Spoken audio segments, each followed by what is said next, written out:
Bonjour, c'est Jean-Christophe, bienvenue dans l'émission photo. Aujourd'hui, je vais tenter de répondre à une question que vous êtes de plus en plus nombreux à me poser et qui concerne les smartphones et la photographie. Alors la question, c'est tout simplement, peut-on utiliser aujourd'hui sérieusement un smartphone pour faire des photos et qu'est-ce que ça vaut par rapport à un compact, un hybride, un réflexe? J'ai listé quelques avantages, inconvénients, des solutions également, des applications, je vais vous raconter tout ça. Avant d'aller plus loin, je vous renvoie en fin de vidéo, je vais vous détailler le concours photo pour le salon de la photo. Donc si le sujet sur les smartphones ne vous intéresse pas, vous pouvez passer directement à la fin. Je vous mets également les liens dans la description de la vidéo ici et ici.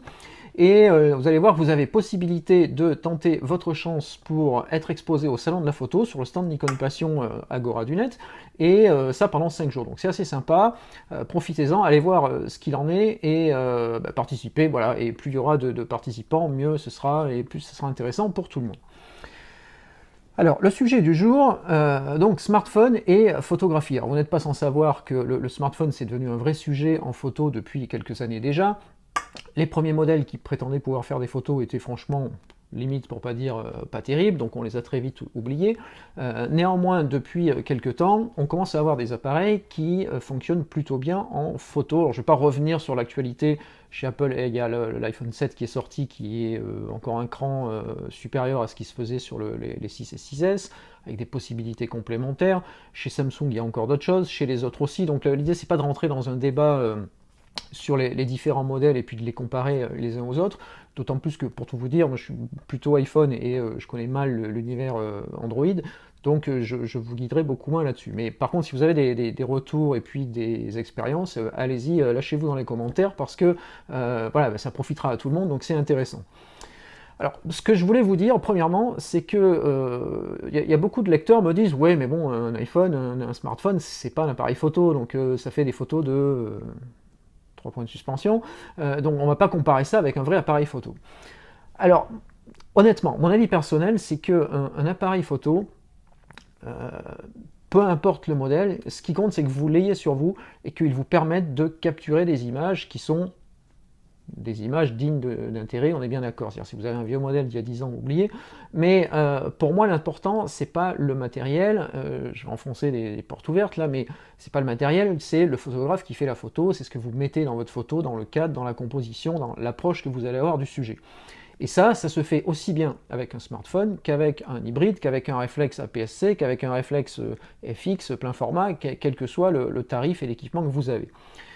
L'avantage du smartphone, c'est que vous l'avez toujours dans la poche, normalement, ou pas très loin, alors que l'appareil photo, on ne l'a pas toujours. Alors si, je sais pas, ceux qui sont retraités par exemple, ils peuvent se balader avec un appareil photo, c'est plus facile. Si ceux qui travaillent parmi vous, qui vont au bureau tous les jours ou ailleurs, c'est des fois un peu moins facile de trimballer son réflexe. Ceux qui sont dans les transports, c'est compliqué aussi parfois, ça tient de la place.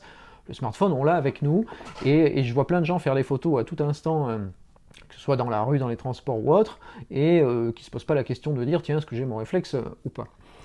Ensuite, je regarde dans ma liste de points, le deuxième point, c'est que je voulais vous parler quand même un petit peu des performances des modèles actuels. Alors une fois de plus, je ne vais pas citer des modèles en particulier, mais donc à la rentrée 2016, au moment où je tourne cette vidéo, on est sur une génération de smartphones qui permettent tous de faire des photos très correctes. Alors, il y a bien sûr quelques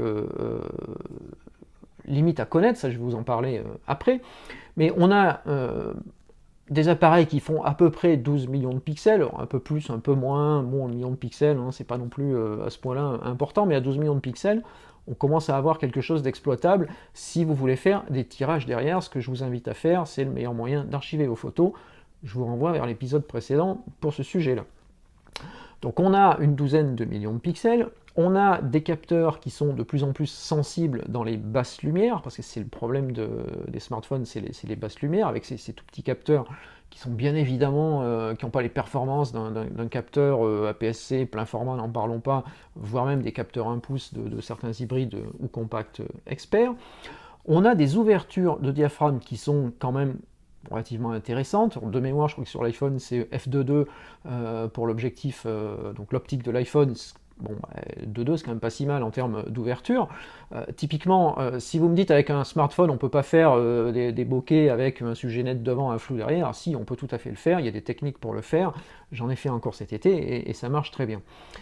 Ensuite, il y a aussi des appareils qui arrivent aujourd'hui avec des technologies qui sont assez novatrices. Alors, on le voit sur l'iPhone 7 par exemple, le 7 Plus je crois, qui arrive avec un système de double capteur qui va permettre de faire des choses que ne faisaient pas les précédents. Donc ce qui est clair, c'est que c'est plus une vague. Aujourd'hui, ce marché, il est là, il est bien installé, il se développe de modèle en modèle, et donc on va avoir des appareils de plus en plus performants.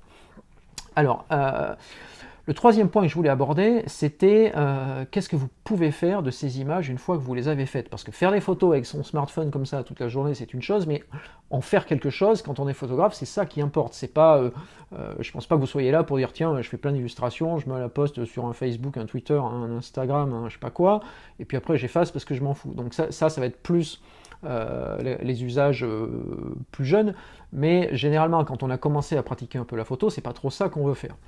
Et typiquement, moi le premier, je fais beaucoup de photos au smartphone, ce sont des photos que je veux récupérer pour les utiliser comme les photos que je peux faire avec un hybride ou un réflexe. Ça participe en fait à ma démarche à moi, et donc je vais accessoirement, alors je ne vais pas rentrer dans le détail là, ça serait un peu long, ça mériterait un épisode en soi, mais on peut tout à fait aujourd'hui gérer les photos d'un smartphone de la même façon qu'on gère les photos d'un réflexe, avec les mêmes logiciels, avec le même processus d'importation, de catalogage, de référencement et autres, ça pose aucun problème. Aujourd'hui, il faut savoir qu'il y a des applications sur tous ces appareils qui sont plus que largement au niveau, quels que soient vos besoins. On a par exemple, alors depuis peu chez Apple, mais c'est en rien une innovation parce que les systèmes Android le faisaient déjà auparavant, on a la gestion du format RAW. Alors, le RAW, c'est la possibilité de dire je fais une photo avec mon smartphone, je récupère le fichier brut de capteur et non pas un JPEG qui a été fabriqué avec un RAW interprété par le logiciel. Alors même si certains fournissent des JPEG qui sont plutôt bonne qualité, mais avoir le RAW, je ne vous refais pas le couplet sur RAW versus JPEG, c'est toujours gage de beaucoup plus de possibilités de traitement. Donc on sait faire du RAW, on sait également avec les applications, alors pas l'application native sur les téléphones, souvent en tout cas pas chez Apple, mais chez Samsung une fois de plus je ne connais pas, donc là je vous laisse me dire si c'est possible ou pas, mais je ne crois pas. Eh bien, donc vous savez aujourd'hui ajuster tous les paramètres de prise de vue, donc vous savez ajuster l'autofocus pour décider là où vous voulez faire la mise au point, donc ça peut être devant, ça peut être derrière, ça peut être au milieu, peu importe. Vous savez régler l'ouverture, vous savez régler la sensibilité, vous savez régler la balance des blancs, vous savez régler l'exposition, le flash ou pas le flash, bon ça on s'en moque un peu parce que les flashs de smartphone c'est pas encore ça, donc il y a plein de possibilités en termes de réglage de prise de vue qu'on peut avoir sur un smartphone et qui permettent vraiment de fonctionner comme avec un réflexe. Parmi les applis que j'utilise, j'en teste beaucoup pour voir un petit peu ce qu'on peut en faire. Il y en a une par exemple qui s'appelle 645 Pro, 645 Pro, vous pouvez chercher sur l'App Store allié, elle doit exister aussi pour Android, vérifiez. Cette appli-là, quand vous la lancez, c'est carrément le look d'un réflexe. Vous avez le même type de menu, vous avez les mêmes fonctions. Donc on a vraiment quelque chose qui est très très proche de ce qu'on connaît dans le monde plus traditionnel, hybride réflexe. Et alors je ne vais pas dire que j'utilise très souvent balance des blancs et toutes ces choses-là. Par contre, ajuster l'exposition, bah oui, c'est la base en photo. C'est que je vise avec le smartphone, j'ajuste l'exposition et je fais une photo plus claire, plus sombre, comme j'en ai envie. Donc ça pose vraiment aucun problème. Ça, on l'a sur l'iPhone de base, par exemple. Mais si vous allez dans les applis un petit peu plus évoluées, ben vous avez des fonctions encore complémentaires. Ensuite, on a des applis pour faire la gestion des photos. Parce qu'une fois qu'on a fait les photos, ben, il faut les gérer. Donc des applis de gestion de photos qui vont vous permettre de trier, classer vos photos. Alors, ça reste un peu limité quand on se contente de les trier, de les classer sur l'appareil en lui-même, parce que tant que ça ne sort pas de l'appareil, c'est pas hyper intéressant. Par contre, personnellement, ce que j'aime bien faire, c'est faire ça et faire en sorte que ma méthode de tri, de classement, je vous ai détaillé dans les séries de vidéos dont je vous ai parlé déjà plusieurs fois, que je puisse respecter cette méthode, l'appliquer aux photos smartphone. Et c'est ce que je fais avec exactement le même principe. Alors, je fais ça avec le même logiciel en fait. Je vous disais dans un épisode précédent que j'utilise Lightroom. Alors les anti-Adobe vont me dire ah là, Lightroom et Adobe c'est le diable. Alors c'est peut-être un peu le diable, mais en attendant, il y a un produit qui m'arrange bien personnellement parce qu'il me rend ce type de service. Donc j'utilise Lightroom mobile sur tous mes appareils mobiles, sur l'iPad comme l'iPhone, ça marche aussi sur Android bien sûr. Et là, je peux récupérer les photos, les importer dans mon catalogue, dans une collection, les trier, les classer, commencer à les développer, les traiter. Tout ça, c'est synchronisé sur mon ordinateur. Quand je rentre chez moi, les photos, alors, elles ne m'attendent pas si l'ordinateur est arrêté, mais dès que je l'allume, ça synchronise, je récupère tout, je récupère les originaux, et puis maintenant, je vais même récupérer les RAW. Franchement, c'est plutôt pas mal. Donc ça c'est tri-classement. L'editing, alors ces applis-là, elles font aussi l'édition des fichiers au sens traitement.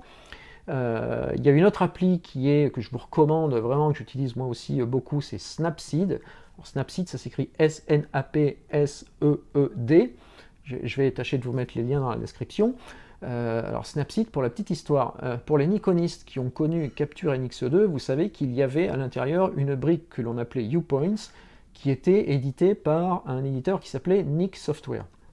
Nik Software a été racheté par Google, la techno Upoints est partie chez Google, NX2 on n'en parle plus, mais Google a aussi racheté entre-temps l'application Snapseed, et dans Snapseed, ils ont intégré l'équivalent des Upoints. Alors ça s'appelle pas pareil, mais peu importe, c'est l'équivalent pour une application mobile de ce que l'on retrouvait dans des outils comme Capture NX2 ou dans la suite Nik Software. Autant vous dire que ça fonctionne plutôt pas mal.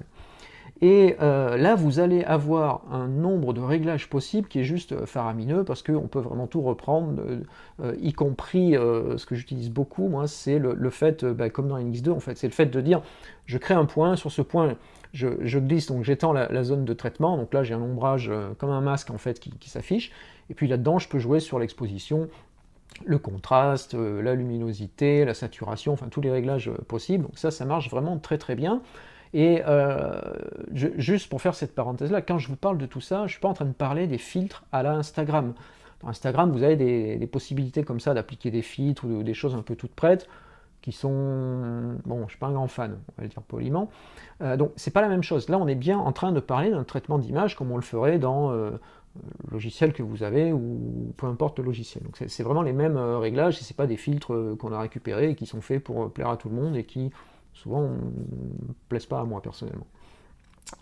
Donc j'en étais où Snapseed, les applis type Lightroom mobile. Alors il y a plein d'autres applis, regardez un petit peu ce qui existe sur l'App Store. Je vous conseille quand même d'utiliser les applis les plus courantes, les plus utilisées. Tout bêtement, c'est pas pour faire comme tout le monde, c'est juste que ce sont celles qui évoluent le plus, qui sont maintenues de version en version. Parce que ça c'est un peu le souci des smartphones, c'est que les versions des systèmes d'exploitation Android et iOS évoluent, et il faut que les applis évoluent aussi. Donc voilà, il y a des mises à jour qui sont fréquentes, il y a beaucoup de ressources en ligne que l'on peut trouver là-dessus, je peux vous en parler d'ailleurs si ça vous intéresse, parce que je commence à avoir pas mal de recul. Donc on a pas mal de choses à faire. On peut vraiment, en fait, on pourrait presque dire, je prends un smartphone, je fais les photos, je les trie, je les classe, je synchronise tout ça chez moi, je les traite et je les publie sans sortir de l'appareil. Alors, publication, c'était le dernier point que je voulais traiter. Il y a bien sûr plein d'applis pour publier. Là aussi, il faudra un épisode pour en parler. Mais vous allez pouvoir publier sur alors les réseaux sociaux, on n'en parle même pas, c'est dans toutes les applis. Vous allez pouvoir publier sur un blog, vous allez pouvoir publier sur les Flickr 500px et autres. Vous allez pouvoir envoyer par mail. Il y a vraiment toutes les possibilités d'alimenter directement un site web ou un site de partage ou un réseau social quand vous êtes en situation de mobilité. Donc voilà pour les applications. Alors quatrième point que je voulais traiter pour terminer, ce sont les limites de ces appareils. Parce qu'alors, il faut bien comprendre que les smartphones, ça a quand même des limites et qu'on ne peut pas décemment aujourd'hui dire ça marche aussi bien qu'un réflexe ou qu'un bon hybride. Bien sûr, c'est pas vrai. Donc les limites, ça va être en premier la sensibilité et la gestion du bruit. Alors ça c'est très lié à la taille du capteur, ça n'a rien à voir avec le smartphone en lui-même, il a des capacités de traitement bien supérieures à celles de votre réflexe pour ce qui est de la gestion du bruit, mais le capteur étant ce qu'il est, c'est-à-dire qu'en gros on a un petit capteur dans un gros appareil. Alors il est petit parce que vous comprenez bien que si on devait mettre un gros capteur APS-C dans un smartphone, ça serait peut-être plus un smartphone, mais voilà, ça serait un gros truc, et le gros truc deviendrait peut-être un appareil hybride, ou réflexe, donc ça serait stupide. On a donc des capteurs qui sont minuscules ou pas loin, et on ne peut pas leur demander des miracles, tout simplement. Donc la sensibilité en basse lumière, c'est pas ce que vous allez retrouver ailleurs. Là aussi, il y a des techniques pour faire des photos en soirée ou de nuit, on arrive à sortir des très bons résultats, mais il y a quelques petits trucs à connaître. Je fais pas mal de tests là-dessus, ça fonctionne bien. On peut travailler en pause longue, voilà, il y a des applications qui permettent de gérer ça, mais bon, tout bêtement, il ne faut pas s'attendre au résultat d'un appareil plus évolué, bien évidemment. Ensuite, donc la profondeur de champ. Profondeur de champ, c'est lié à la focale et à l'objectif. Alors là, forcément, on ne va pas avoir les capacités qu'on a sur un parc optique de réflexe ou d'hybride. Donc ça, vous l'avez compris, malgré qu'il y ait des compléments optiques que l'on puisse mettre sur les smartphones, je ne suis pas non plus trop fan de ces outils-là. Il faut trimballer encore un truc en plus, donc j'aime bien les choses simples dans ce genre de fonctionnement. Et puis le dernier critère pour moi, c'est l'autofocus. Alors même si les autofocus, tout au moins sur l'iPhone, ça marche pas mal en fait, c'est assez réactif. Maintenant, il ne faut pas imaginer utiliser ça pour faire des photos de sport, d'action, de voitures ou d'enfants qui courent ou autre. Bon, très honnêtement, ça va pas bien marcher. Ou alors vous passez en mise au point manuel, vous faites le point à l'endroit où la voiture ou le gosse va passer, et puis là vous savez que ça va être net. Mais il faut avoir ce réflexe un petit peu mise au point manuel. Voilà, donc ce que je voulais vous dire, je ne vais pas faire un épisode trop long aujourd'hui, parce que je crois qu'hier je me suis pas mal appesanti sur tout ce qui était stockage, donc je vous renvoie vers ce sujet-là, et c'était un petit peu plus long, donc on va faire plus court aujourd'hui. Je vous rappelle simplement, donc très vite, le lien vers le challenge concours photo pour le salon de la photo. Donc vous pouvez poser une photo et puis tenter votre chance pour participer. Le plus simple, c'est de cliquer sur le lien, donc ici ou ici, et puis vous verrez, il y a la description, il y a les premières photos qui sont arrivées. Enfin, il y a en plus, même si vous ne voulez pas participer, ça vous permettra de voir des photos sympas, donc allez-y. Dernière chose, donc n'oubliez pas de vous abonner à la chaîne. Alors si vous êtes sur YouTube, c'est là, c'est le petit rectangle rouge qui doit apparaître là. Sur Facebook, c'est la page. Vous enclenchez les notifications pour être sûr que Facebook vous met bien donc un petit signal quand la nouvelle vidéo arrive. Et puis surtout, commentez, réagissez à tout ça parce que vous êtes, c'est bien parti là, depuis c'est la 15e vidéo aujourd'hui déjà, et voilà, le niveau de commentaires est pas mal, il y a un enrichissement qui est assez intéressant, il y a plein de débats qui se sont lancés et construits au fur et à mesure, et je trouve ça plutôt sympa parce que voilà, parler moi tout seul devant l'écran, c'est bien, mais quand vous réagissez, c'est encore mieux. Donc ne vous privez pas de le faire. Ce sont les commentaires. Sur Facebook, c'est facile, vous répondez. Sur YouTube, si vous ne l'avez pas vu, en fait, quand vous êtes sur une vidéo YouTube, il y a un petit triangle, alors ça doit être quelque part par là, si vous regardez sur un ordinateur, il y a un petit triangle qui permet de dérouler la description. Parce que quelqu'un m'a écrit en disant, mais je ne trouve pas les liens dont tu parles. Alors il faut dérouler en cliquant sur ce petit triangle, là, c'est une flèche vers le bas, et ça va ouvrir la description, en fait. Et puis en dessous, vous avez les commentaires, vous connectez à votre compte Google, Gmail, et puis vous pouvez commenter. Voilà, merci de m'avoir suivi, j'attends vos réactions, à demain pour le prochain épisode.